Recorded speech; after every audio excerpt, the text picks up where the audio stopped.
Man, oh man, the war, inflation. What the heck is going on, Michael? We are very quickly getting to a breaking point where there will have been enough disruption in global supply chains in other regions that we just got to go through this again. I think we're starting to see that Trump's jawboning and talks of delays is no longer working. I mean, if you go back and just look at history, every time the 10-year note got to about 4.4, he came out with some kind of 5-day delay, 10-day delay, blah, blah, blah. And the market's not buying it anymore. Okay. And I think it only gets worse from here. I have not been on the side that this was going to be quick, unfortunately. I've always thought this was going to be messy and have duration. And, I always thought if this got to April, that things would get really bad. And we're 4 or 5 days from April. So I don't have anything good to say on this front, unfortunately. Yeah, it's interesting. People appreciated last week. This is for Friday, March the 27th, 2026. Last week, people appreciated. I had several people text me unsolicited saying, good job calling a timeout and reminding the audience this is not a doomer channel. Michael Zuber is not a doomer. We're not here for clicks and for headlines or any of that. Talk about that real quick, because again, you said I don't have anything good to say today. Talk about the fact that we're not a doomer channel. No, I mean, at the end of the day, when I step back, I'm going to tell you the current environment is perhaps the worst setup I've seen in a long time. But what happens after that period or comma is it's the best time to be an investor. Yep. We want to work in an environment with less competition, more supply, and more motivated sellers. Yep. We are in that hurricane right now. I mean, just for example, real life, everybody knows that I'm talking with Lennar about buying a property or two, getting some steep discounts.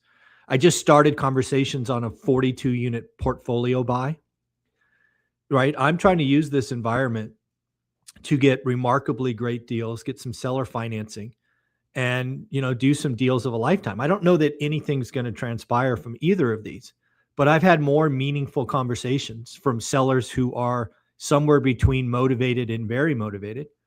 I think the 42 unit deal is probably 30 or 45 days of stress away from having serious negotiations. But if I do something like that, we're gonna make $1 million to $1.5 million the day we close.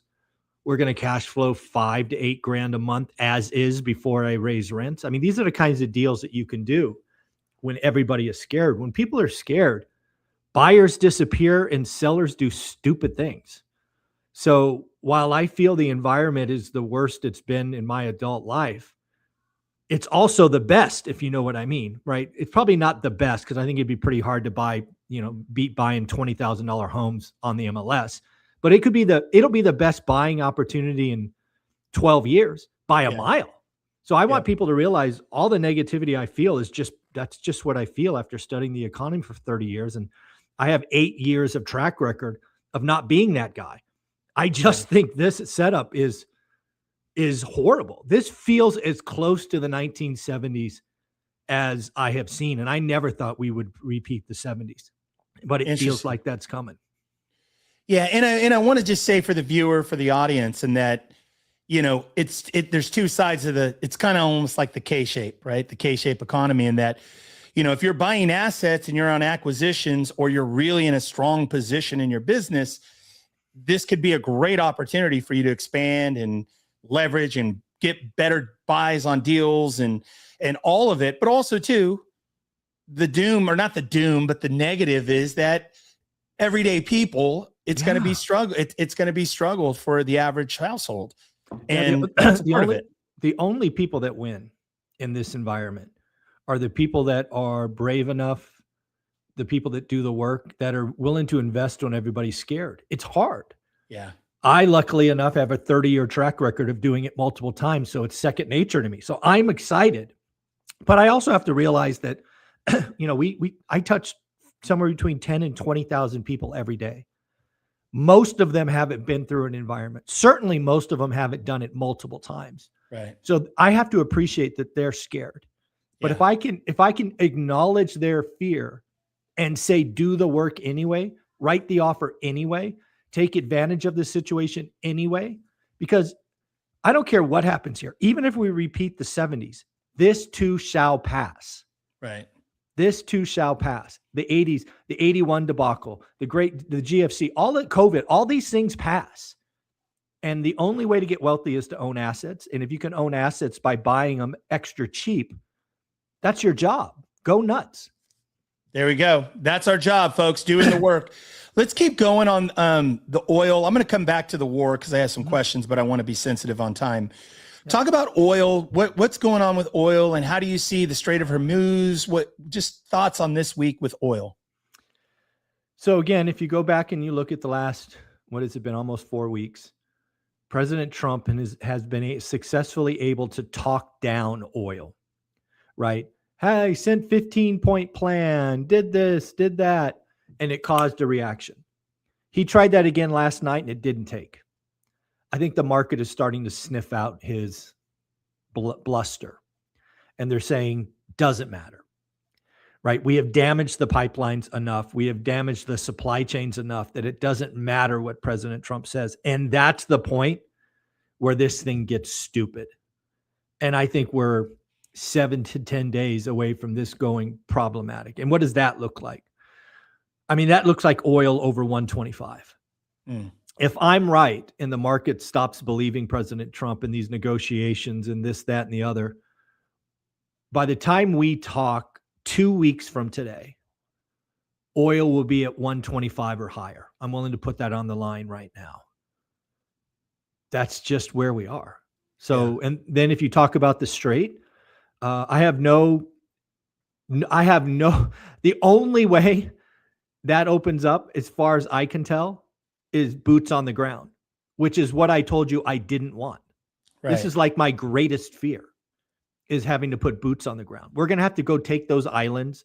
We're going to have to, it's just going to be messy, expensive, and just not what I was hoping for. A real war, a real boots on ground, like full on. And you can't unwind that. That doesn't unwind quickly. It's not. No, it doesn't unwind. And it can, and worse, not only does it not unwind quickly, it has the potential to gain energy and spiral out of control even more. Wild. Okay. Not good. So if we look at oil, I mean, prior to the conflict, let's say 4 weeks ago, the 12-month average was $65, $70 a barrel. Is that about? Yeah, I would say 60 to 65, frankly. $60 to $65 a barrel. When everything we start dropping bombs 3 weeks ago, the last 2 or 3 weeks, we've been in a range of like $95 a barrel to like $120 a barrel. Is that kind of bouncing around? Yeah, at least 90 to 110. Yeah. And again, I really do think last night when President Trump announced the 10-day delay or whatever in bombing infrastructure, that the market didn't bite on that. Yeah, is the sign that his pull in the market is over, and it gets worse from here. I mean, I don't know if you guys realize this, but the entire country of the Philippines has announced a oil emergency. Thailand is right; it's coming, guys. 84% of the oil that goes through the Strait goes to Asia. This is not impacting the U.S. The U.S. doesn't get a lick of oil from the Strait. Asia gets 84%. This is a worldwide problem. Interesting. Any thoughts on has China, Europe, just thoughts on their position in this, or is it just kind of like a very not publicly published and talked about yet, like their position on, how this plays out, or their thoughts on going forward? Well, I think Europe's the easy answer. They want nothing to do with this, which is interesting given that they involved us in the Ukraine war. So I think it's interesting. This is clearly a US thing. Europe wants nothing to do with it. But Asia's the interesting one. China and Iran are I'll call it trading partners. I don't know what else to call it. Yeah. Frenemies for sure. The fact is that, one of the worst case scenarios when you kind of game theory this is the impact on Chinese economy gets so bad that China has to get involved. And they're not going to get involved on our side, right? And then this gets really scary really fast. Now, again, I really hope it doesn't go that direction, but that's like, you want to play worst game scenario? That's the worst case scenario right there. Interesting. Okay. I may come back to it based on how we're doing on time. Sure. Let's talk about the 10-year. Talk about the 10-year note. Talk about mortgage rates. I mean, mortgage rates. I texted you last night. Yeah. Crazy. Talk about the 10-year and mortgage rates. Yeah. Again, you can, you can look at President Trump's messages on Truth Social and the 10-year note. And when the 10-year note gets to about 4.4, he sends off a message.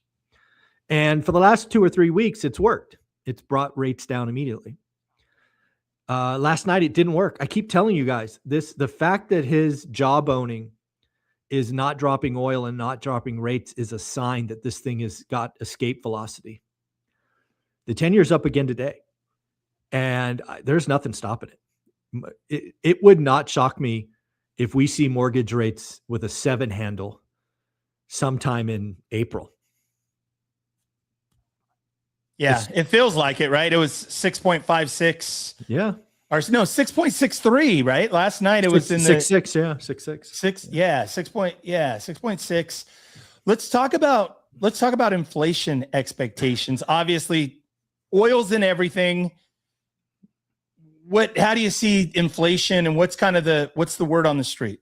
Yeah, well, there were 2 reports I read this morning, because again, this is, again, as I try to help you understand the dominoes, right? The oil shock, the oil embargo leads to immediate inflation, right? Because we see it at the gas pump, and like you say, oils and everything, and diesel and all of that. So that's immediate. Then what comes from that is demand destruction. Then what comes from that is a recession. Then what comes from that is rate cuts. There's a lead and lag in all of those. So we had 2 reports this week talking about inflation. The first one came out on Wednesday with the leading economics firm who does I think a bi-quarterly, so twice a quarter report. And their headline was inflation expectation jump for 2026. The last report, they had it at 2.4, kind of right where the Fed was. Now 4.2. And frankly, I think that's low. I think we might be 4.5 by the end of the year if the thing gets sideways. And then just this morning, right at 7:00, we got consumer sentiment, and one of the sub bullets in that is 1-year inflation expectations, and that jumped also from 3.4 to 3.8. So, yeah, inflation expectations are going up, as they should. This is predicted. This is why I told you 3 weeks ago CPI was going to have a 3 handle on it, and now all the experts. Even this week, an expert said, we're going to have a 3 handle. I'm like, no shit. I told you that 2 weeks ago. It's just math. And again, if this extends out into April, we're probably, compared to the end of February, we're probably going to see fuel prices double at the pump for the average consumer from going. Wow. Right. Double. That means California's gas is like $14, right? Or $12 or something. If we go back, let's say February was like $4.50. Yeah, we could be at $8. Yeah, we could be. We could be at $8, $8.50 a gallon in California for sure. Yes. Okay. All right. So it's just interesting to see how all this plays out. Talk about. I think I know the answer to this one. The odds of a rate cut or the odds of a rate hike. What's played out this week? It's interesting. Obviously, I tried to help everybody understand the hidden message in the Fed meeting that everybody missed. People are starting to get it now. So the odds of a rate cut next month, 0. Yeah. The odds of a rate hike next month, 8%. The odds of a rate hike this year, 52%. Yeah. So the market is starting to pick up what I tried to help you see a couple weeks ago. That the rate cutting cycle was over. My hopes for 4 rate cuts this year is over. The next move is up, not down, and it's coming this year. That's what I've told you, and now the market is saying the same thing. I'm going to come back to, I'm going to connect all the dots, I promise. For the viewer, the listener, let me just tell you, subscribe, like, comment. This should be, if you have any interest in what's going on with financial news, even if you're not a real estate person, but of course, this is a real estate channel. If you have any interest in financial news, Michael is to far beyond taking very complex issues, simplifying it. Subscribe, like, comment. I'm going to connect all the dots at the end, Michael. I've got so many questions. Let's keep going, though. Mark Zandi, who is he? What was his take on this week?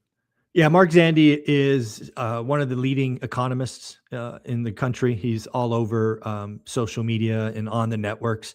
Yeah. I like Mark in his analysis, but as I've said for years, Mark leans bearish. Yeah. He's not Peter Schiff bearish, right? He's not all doom, but he certainly leans negative. He has increased his recession odds to 49.7%. I don't know why 49.7, but hey, if you want to be that precise, he's basically saying a recession in the next 12 months is a coin toss. Not to be outdone, Goldman Sachs has changed their forecast from 20% to 30%. So, you know, a lot of the smart people are seeing what I'm trying to help all of you understand, this procession from higher oil to demand destructions to recession. I think Mark's leaning into that, saying a recession is coming. And again, I mean, just think about it. If gas prices double from February 1st across the country, because the problem with that happening is it's a constant reminder. Yeah. And that changes behavior. And where you may used to fill up your tank, now you're doing half tanks. Yeah. And it just, and oh, by the way, if you fill up your tank, you can't go out to eat. You got to eat at home, right? It's just a constant reminder for mom and dad that, the war is still going on. Yeah. And again, what does that mean? Demand destruction. It's just people are going to be eating out less. They're going to be spending less money, recreation spending, travel spending, vacations. Think airfares. Look how expensive airfare is going to get. Oh my goodness. They're not hedging oil anymore or jet fuel. Yeah. So crazy. So crazy. Let's talk about David Friedberg. I know who he is. Some people may not. I love David. Talk about what David's take was this week and just who is he and his take. Yeah, David Friedberg is one of the 4 members of the original All In podcast. He's often called, I think he's called like the science czar or something. He's the health guy of the show. Yeah. And he's come out, he's been leaning into debt is a problem and a burden for years, really since COVID, frankly. But he's coming out hard on California now. And he said California is functionally bankrupt. And he says, if California falls, so does the union, because the other 49 states would be forced to bail out California. So David Friedberg is trying to ring the alarm like he has been for years on debt, but now he's really focused on California. And it really started when, the 5% wealth tax and $1 trillion left. And he's like, guys, at the end of the day, you're cut off your nose to spite your face and you can't pay your bills. So yeah, basically California is functionally bankrupt, according to David Friedberg. Interesting. And David, so David was a part of Google, I believe. A Silicon Valley guy. Oh yeah. Alphabet. Yeah. He's a really, really smart guy, a part of the Silicon Valley think tank in terms of that influence and such. Did he go to Florida or to Texas, or is that? No, he's still in Cali. Still here, right? As far as I know, but he's obviously looking, I think. Jason Calacanis went to Texas. I think David Sachs went to Florida, and I think Chamath went to Texas. I'm not sure on that though. Yeah, but yeah, he's the last one I think in Cali. Yeah, and it's interesting that you're seeing this migration. A lot of people leaving California, and specifically a lot of those guys going to Austin or around because there's still kind of a tech. Oh yeah, there's kind of a tech boom in the Austin market. Very interesting. His take on it. Let's keep going. I'm going to connect the dots at the end. Consumer sentiment. Consumer sentiment was the big report of the week. I don't know this for sure, but I do not think it incorporated a lot of the data from the war yet. Yeah. Right. Consumer sentiment was still positive at 53.3. It doesn't feel like the impact, like all the economic reports this month, throw them away. Just throw them away. They don't matter. Okay. We got to see what happens next month. I wasn't sure, but that's why I wanted to read the report. You did get a little bit of look through because the inflation expectations jumped from 3.4 to 3.8, but they'll go higher. Again, I would throw this report away like most of the other economic reports. They just don't matter. The war has flipped the table over, and we got to put it back together, and we're going to do that next month. So this is a big deal in that a lot of these like lagging indicators, like Michael said it earlier in the show, the lagging indicator. So when we look at some of these CPI and consumer sentiment and all of that, that's the rear view mirror of what was happening before the war and before, even like when you reported last week about like existing home sales, home builders, what's going on. All of that is a snapshot before this chaos and everything blowing up in the Middle East, right? Correct. Yeah, it very well said and summarized. Again, every economic report for the month of March is garbage, and it's just junk. It's complete noise, completely irrelevant. The first reports we'll start getting on March will probably be around the 10th of April, maybe the 8th. Those will be far more meaningful. Okay. Let's keep going. I want to talk about school. Let me ask you, do you have a heart out? Nope. Okay. I'm good. All right. Very good. Okay. So talk about school. I want everybody to stay though, because I've got some questions about war, the oil, talk about 30-year mortgages. We're going to forecast. I'm going to put Michael's feet to the fire and make him, throw some theories, some predictions out there. So stay to the very end. Talk about, I'm excited for Sunday morning, right? Yeah. Even if I'm out doing family stuff, I will be listening to the Zoom on my phone. Talk about what you're doing in the school community. Yeah, so the school community continues to grow. Just yesterday, we had a couple of people join, Pete and Roldan. Again, folks, we almost have 650 wealth builders. Get in the right communities in the right room. Active forum community, accountability calls 7 days a week, and special guests. So today, for example, at 8 to 9, so in 8 minutes, the out-of-state investing mastermind or accountability group will launch. Then tomorrow, Saturday, Gen Z plus 8 to 9, led by Cody Davis. 10 to 11, the art of short-term rentals. Again, one of the things I love about our school communities is there's lots of ways to do real estate. I am not an expert in nearly all of them, but others are, and they come to our community and give back. So tomorrow will be art of short-term rentals. And like you said, Sunday, I reached out to Jason Pritchard, and he's going to come on Sunday morning, 8 to 9, and talk about what's working today, what's changed, where he's had to pivot. And Jake, I've said since the very beginning, I put him on my personal Mount Rushmore of the best real estate investors. So if you're in the community, join and, get ready to ask Jason questions, because he'll be there. And, it's for you, the community, right? I can call Jason anytime I want, but most of you can't.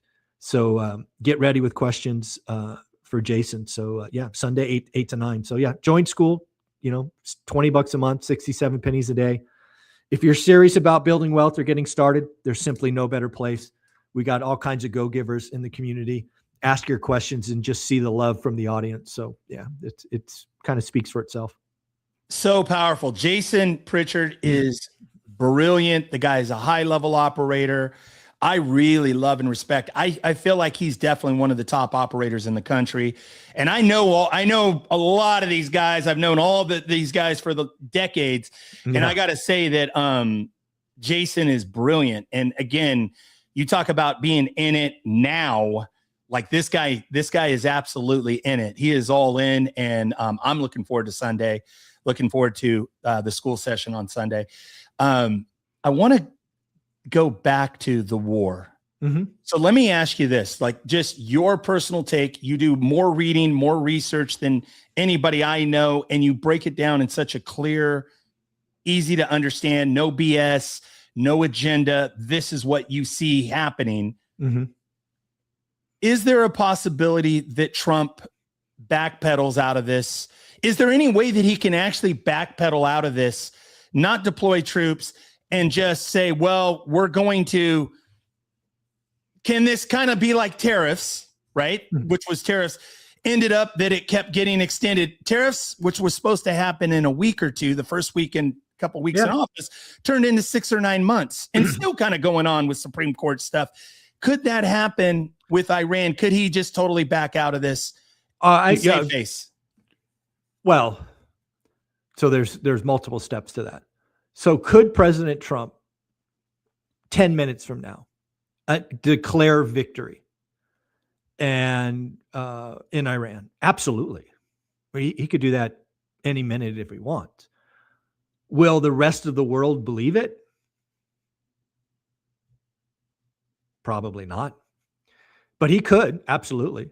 If he announces victory, he says, hey, the battleships or whatever we're sending there are turning around and, we're going to pack up and go home. Absolutely. He could absolutely do that. And he could declare victory and probably mean it, right? We took out, 17 bases and this, that, and the other thing. And absolutely he could declare victory. Brought a lot of countries to their knees too, right? I mean, he's taken some people to their knees, even though that's not the headline. Yeah. Yeah, he could. No, absolutely could. And part of me hopes he does, right? I don't want this thing to go on. Again, I've said this since day one. I do not want boots on the ground. I mean, that is, that just gives me flashbacks to, Iraq, right? In the never ending wars in the Middle East. I mean, God, I'm 50 whatever years old. And I'm like, dude, how long do we have to keep doing this shit? Right. It's not where I want to go.